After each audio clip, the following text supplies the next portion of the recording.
কারণ আমার মনে হয় ওদের বন্ডিংটা হওয়াটা ভীষণ প্রয়োজন। আর কবিরই অনেক বাংলা সিনেমায় বড় চমক, শাকিব খানের বহুল অপেক্ষিত সিনেমা রকস্টার নিয়ে শুরু হয়েছে নতুন জোর আলোচনা।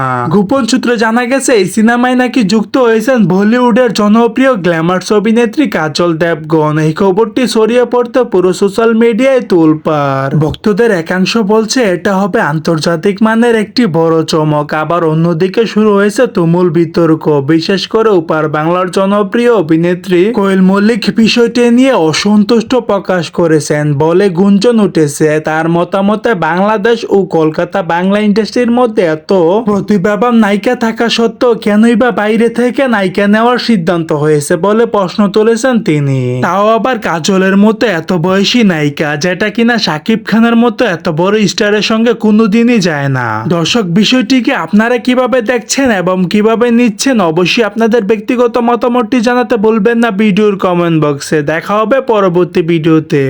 সো দর্শক, আজকের এই ভিডিওটি এই পর্যন্তই। যদি ভিডিওটি ভালো লেগে থাকে তাহলে ভিডিওতে একটি লাইক, একটি কমেন্ট আর অবশ্যই চ্যানেলটি সাবস্ক্রাইব করতে ভুলবেন না।